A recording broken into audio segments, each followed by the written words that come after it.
Araw mga ka-viewers, may nagpadala po sa akin ng picture para malaman daw kung anong sakit ng kanyang mister. Tatawas po natin sa kandila, ay lalagay natin dito. Ay, nahulog ito, ibalik natin.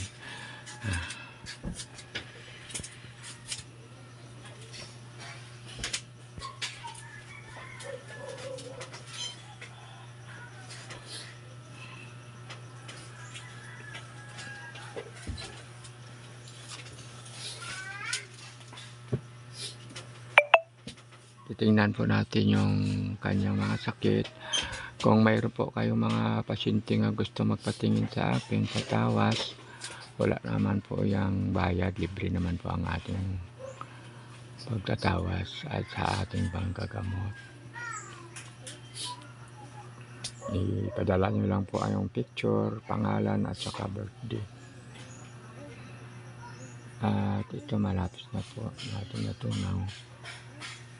Kahit saan pa po kayong nakatira o saang bansa, pwede po kayo magpatingin sa akin para makatulong din po tayo sa ating mga kababayan na may mga sakit.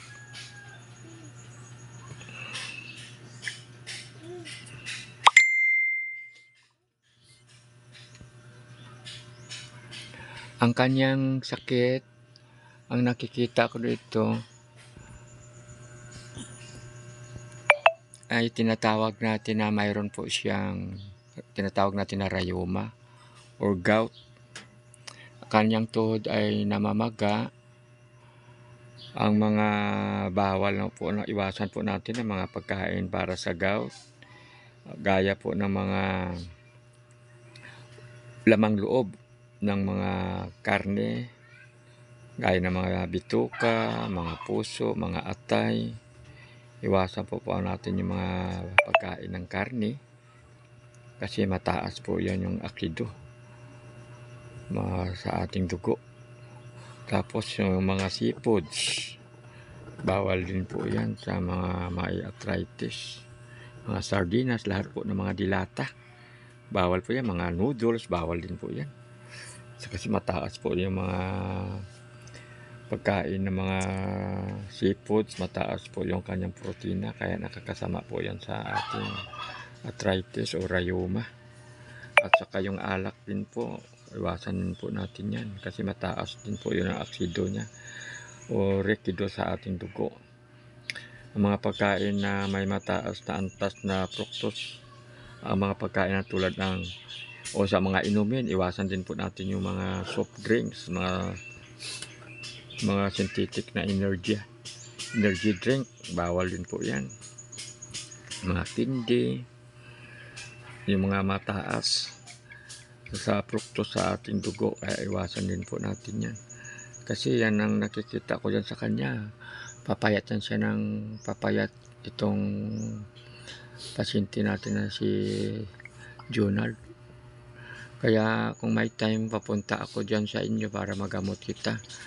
At maraming ding akong para matulungan natin yung mister mo kasi papayat siya ng papayat to, hirap siya magtayo, yung tuhod niya lumalaki, minsan tumataas ang uric acid niya yan kasi yan high blood. Ingat din sa kanya, mayroon siyang high blood. Iwas siya sa mainit na panahon kasi uso pa naman ngayon ang heat stroke, kaya hirap siya maglakad, hirap din siya magtayo. Kaya kailangan talaga mga pagkain na binabawal, iwasan talaga natin para lalong hindi paglala po yun ng kanyang sakit na rheuma arthritis. Minsan tumataas yung creatinine niya, ihina din yung kanyang kidney, kaya siya namamayat. Ayan may kalbo pa nga iwasan po natin. Magsinala ako sa inyo ng mga bawal na pagkain, kung ano po yung mga dapat natin kainin, at saka yung mga pagkain nga nakakatulong po sa kanya ay ang mga prutas at saka yung mga gulay, mga mayaman po sa mga antioxidant, mga vitamin, maaari din makabawas sa pamamaga. Tapos yung mga pagkain na may omega 3 fatty acid, yan nakakatulong din yan sa kanya, yung mga isda na may omega 3. At yung mga pagkain mayroong may probiotic niya, maganda yan. Tulad ng mga pagkain ng mga para matanggal po yung kanyang pamamaga ng kanyang katawan.